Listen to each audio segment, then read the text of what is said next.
ஸ்ரீ குருப்யோ நமஹ. ஹரிஹி ஓம். ஜெய் புவனேஸ்வரி. அனைத்து அக்ஷர அண்ணாமலை சேனல் நேயர்களுக்கும் உங்கள் வேத ஜோதிடர் பிரகாஷ் நரசிம்மனின் அன்பான வணக்கங்கள். ஜூலை மாத ராசி பலன்கள்.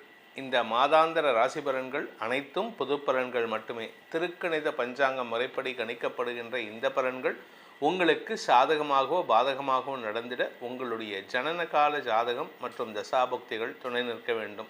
இந்த ஜூலை மாதத்திற்கான கிரக நிலவரம் அப்படின்னு பார்த்தீங்கன்னா, ரிஷப ராசியில் செவ்வாய் இருக்கார், மிதுன ராசியில் சூரியன், கடக ராசியில் குரு சுக்கிரன் புதன், சிம்ம ராசியில் கேது, சந்திரன் தன்னுடைய பயணத்தை தனுசு ராசியிலிருந்து துவக்கிறாரு இந்த மாதம்.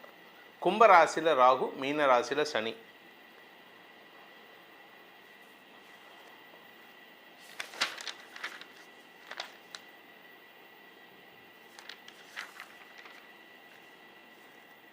இந்த மாதத்தை பொறுத்த வரைக்கும் கிரக பயிற்சிகள்னு பார்த்தீங்கன்னா ரெண்டு கிரக பயிற்சி தான். சந்திரனுடைய பயிற்சியை தவிர முதல் பயிற்சி புதன் கடகத்தில் வக்கரமாக இருக்கார். அவர் பின்னோக்கி வக்கரகதியில் பின்னோக்கி நகர்ந்து மிதுன ராசிக்குள்ளே வராரு, தன்னுடைய சொந்த வீட்டுக்குள்ளே வராரு.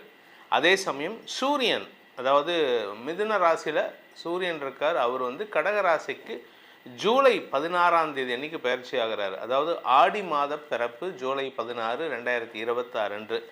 அதுக்கு அடுத்தது பார்த்திங்கன்னா ஜூலை 4ஆம் தேதி அன்றைக்கி, அதாவது ஃபஸ்ட்டு ஆரம்பத்திலேயே ஜூலை 4ஆம் தேதி அன்றைக்கி சுக்கிரன் கடக ராசியிலிருந்து சிம்ம ராசிக்கு பயிற்சி ஆகிறார். ஃபஸ்ட்டு ஜூலை 4ஆம் தேதி அன்றைக்கி சுக்கிரன் பயிற்சி, ஜூலை 7ஆம் தேதி அன்றைக்கி புதன் வக்கர பயிற்சி, ஜூலை 16ஆம் தேதி அன்றைக்கி சூரியன் பயிற்சி. இந்த 3 பயிற்சிகள் தான் இந்த மாதம் நடக்க போகிறது. இதை தவிர சந்திரன் தன்னுடைய பயணத்தை 2 நாளைக்கு ஒரு தடவை மாற்றிட்டுருக்காரு. இந்த மாதத்தில் முக்கியமான நாட்கள் அப்படின்னு பார்த்தீங்கன்னா, ஜூலை 14ஆம் தேதி அன்னைக்கு 14th ஜூலை அமாவாசை. அதாவது அமாவாசை ஆனி மாதத்தில் வரக்கூடிய அமாவாசை. அதுக்கப்புறம் தட்சிணாயன புண்ணிய காலம், அதாவது வருஷத்தை 2ஆக பிரிப்பாங்க. 6 மாதம், அயனம்னு பேர் அதுக்கு. தட்சிணாயனம், உத்தராயணம்னு. அதாவது சூரியன் தெற்கு நோக்கி தன்னுடைய பயணத்தை செய்யக்கூடிய காலம் தட்சிணாயன புண்ணிய காலம். அது என்றைக்குன்னு பார்த்தீங்கன்னா ஆடி மாத பிறப்பன்று ஜூலை 16ஆம் தேதி அன்றைக்கி நடக்கிறது. ஆடி மாத பிறப்பு ஜூலை 17லேருந்து 3 நாட்கள், ஜூலை 17, 18, 19 ஆகிய 3 நாட்கள் நதி ரஜஸ்வலான்ட்டு பேர். எப்படி பெண்களுக்கு மாசாந்திர தீட்டு 3 நாட்கள் வருமோ, அது மாதிரி வருஷ தீட்டு இந்த நதிகளுக்கு 3 நாட்கள் வரும். அதுதான் இந்த நதி ரஜஸ்வலா 3 நாட்கள். அந்த 3 நாட்களில் நதி நீராடல் தவிர்ப்பது புத்திசாலித்தனம். சாதுர்மாசிய விரதம் இந்த மாதம் 26ஆம் தேதி, ஜூலை மாதம் 26ஆம் தேதி அன்னைக்கு சாதுர்மாசிய விரதம் ஆரம்பம். சன்னியாசிகள் குருமார்களுக்கெல்லாம் நம்ம விரதம் இருக்கிறது.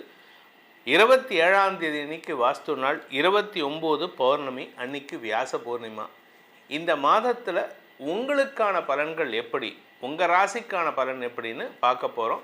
வாருங்கள் ஆராய்வோம். கும்பராசி. கும்பராசியை பொறுத்த வரைக்கும் 6ஆம் இடத்துல குரு வந்திருக்காரு. கடன் பிரச்சனைகளை தீர்க்கக்கூடிய வகையில் இருக்குது.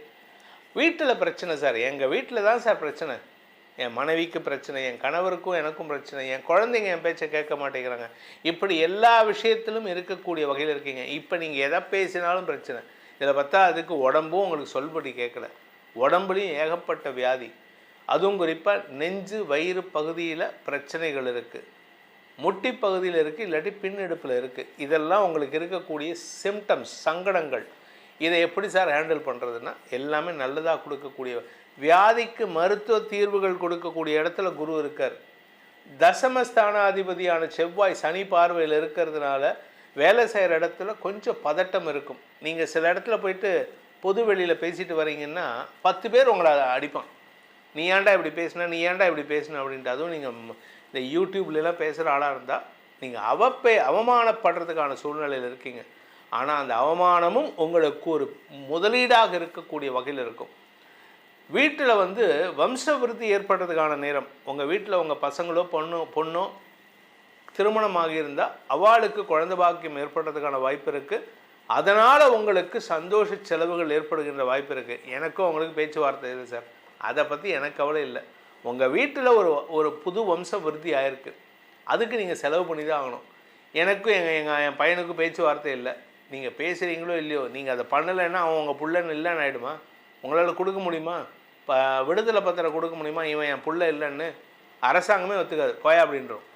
ஸோ அப்படிப்பட்ட ஒரு இடத்துல இருக்கீங்க. அதே சமயம் நீங்கள் வியாபாரியாக இருந்தீங்கன்னா வியாபார ரீதியாக முதலீடுகள் அதிகரிக்கக்கூடிய சூழ்நிலை இருக்கிறதுனால சுப செலவுகள், கடன் செலவுகள் ஏற்படும். கடனை வாங்கி முதலீடு பண்ணுவீங்க, ஆனால் அந்த கடனால் உங்களுக்கு தொழில் அபிவிருத்தி ஏற்படும். ஏன்னா வருமானம் ஜாஸ்தி ஆகும். ஏன்னா 2ஆம் இடத்துல இருக்கிற சனியை பார்க்குறாரு. 2ஆம் இடத்து சனி உங்கள் வார்த்தைகளில் நேர்மையை கொடுக்கக்கூடிய வகையில் இருக்கார். இந்த மாதத்திற்கான சந்திராஷ்டம நாட்கள் கும்பராசி நண்பர்களுக்கு ஜூலை 18ஆம் தேதி இரவு 11:59 ஜூலை 21 காலை 7:54 வரை சந்திராஷ்டமம் இருக்குது. சந்திரன் அஷ்டமஸ்தானமான கன்னிராசியில் சனியின் பார்வையில் இருப்பார். ஏற்கனவே சந்திராஷ்டமம் இருந்தாலே குழப்பம், இதில் சனி பார்வையில் உடல் குழப்பம், மனக்குழப்பம், பணக்குழப்பம், வீட்டு குழப்பம், எல்லா குழப்பமும் சேர்ந்து பண்ணும். அதனால் கொஞ்சம் பொறுமையாக இருங்க. கடன் வாங்கின இடத்துல சொன்ன சொல் காப்பாற்றுறதுக்கு அந்த டைமில் கடனை திருப்பி கொடுக்கறதுக்கு பாருங்கள், வட்டியாவது கொடுக்கறதுக்கு பாருங்கள். சில பேர் என்ன சொல்லுவாங்க, நான் எனக்கு ஒரு அனுபவம், நீங்கள் கடன் வாங்கினில்ல, வாங்கும்போது வந்து கொடுத்துட்டு போடாம்பாங்க. போய் கொடுக்க போன பணம் இல்லைன்ட்டு போய் சொல்ல போனேன்னா இதை சொல்கிறதுக்கு ஏண்டா வந்தேன்பாங்க. இந்த நாக்குக்கு நரம்பு இல்லைன்ட்டு அந்த மாதிரி ஒரு இடத்துல இருக்கீங்க நீங்கள். அதனால் எந்த இடத்துல பதவீசாக பேசணுமோ அந்த இடத்துல பதவீசாக பேசி உங்கள் காரியத்தை சாதிச்சுக்கோங்க. உங்கள் ஆரோக்கிய விஷயத்தில் கொஞ்சம் கவனமாக இருக்கணும். நிலம் சார்ந்த பிரச்சனைகள் தலைதூக்கும். நிலத்தில் வழக்கு, அக்கம் பக்கத்துக்காரன் உங்கள் வீட்டில் குப்பையை போடுவான். அதுவும் சென்னை மாதிரி இடத்துல குப்பை கொட்டுறது ஈஸி. போகிற வழியில் கொண்டு வந்து உங்கள் வீட்டு வாசலில் வச்சுட்டு போவான். என்னமோ நம்ம வீடு தான் குப்பை கூளம் மாதிரி, குப்பை தொட்டி மாதிரி. அவன்கிட்ட சண்டை போடுவீங்க. உங்களை இரிட்டேட் பண்ணுறதுக்குன்னே இருப்பான். அதனால் கோபத்தை கண்ட்ரோல் பண்ணுங்கள். கோபத்தில் வார்த்தையை விட்டிங்கன்னா உங்களுக்கு எதிரிகள் தொல்லை மட்டும் இல்லை, அரசாங்க தொல்லையும் இருக்குது. இந்த மாதத்திற்கான பரிகாரம் அப்படின்னு பார்த்தீங்கன்னா, இந்த சென்னையிலேருந்து திருச்சி போகிற வழியில் மதுராந்தகம்னு ஒரு இடம் இருக்குது. அந்த விசேஷமான இடம், அதாவது அப்படியே கண்ணெதிரில் ராமர் நடந்த இடம். அந்த ஏரி காத்த ராமர்னு பேர் அந்த கோயில். அந்த இடத்துல இருக்கக்கூடிய ஒரு கடல் போன்ற ஏரியை ராத்திரி முழுக்க நின்று காவல் காத்தாரு ராமரும் லக்ஷ்மணரும். அந்த தெய்வத்தை வழிபடுங்கள். கண்கூடாக கண்கண்ட தெய்வமாக இருக்கக்கூடிய அந்த ராமரை வழிபட்டு வாருங்கள். உங்களுக்கு வரக்கூடிய பாதிப்புகள் அரணாக இருந்து அவர் காப்பாற்றுவார். இந்த ஜூலை மாதம் உங்கள் ராசிக்கு எப்படி இருக்குங்கிற பலன்களை நம்ம பார்த்தோம். ஆனால் இது பொதுவான பலன், அதாவது ராசிக்குங்கிறது பொதுவான பலன். உங்கள் ஜாதகத்துக்கு லக்னத்துக்கு இந்த பலன்கள் எப்படி அமையும் அப்படின்னு தெரிஞ்சுக்கணுன்னு விருப்பம் இருக்கிறவங்க கீழே கொடுக்கப்பட்டுள்ள நமது தொலைபேசி எண்களில் நேரடியாக வருவதற்கு ஒரு நம்பர் 80ன்னு ஆரம்பிக்கிற நம்பர் நேரடி அப்பாயின்மெண்ட்டுக்கு, 72ன்னு ஆரம்பிக்கிற நம்பர் வாட்ஸ்அப்பில் ஃபோனில் கான்டாக்ட் பண்ணி கன்சல்ட் பண்ணுறதுக்கு. இந்த 2 நம்பர்கள்லையும் நீங்கள் தொடர்பு கொண்டு அப்பாயின்மெண்ட் ஃபிக்ஸ் பண்ணிவிட்டு உங்களுடைய ஜாதகத்துக்கான பலன்களை தெரிந்து கொள்ளலாம். இதனால் உங்களுடைய எதிர்காலம் வளமாக இருப்பதற்கு உதவியாக இருக்கும் என்பதை சொல்லி உங்கள் அனைவருக்கும் நல்வாழ்த்துக்களை தெரிவித்துக்கொண்டு உங்களிடமிருந்து விடைபெறுவது உங்கள் வேத ஜோதிடர் பிரகாஷ் நரசிம்மனின் அன்பான வணக்கங்களுடன். நன்றி, வணக்கம்.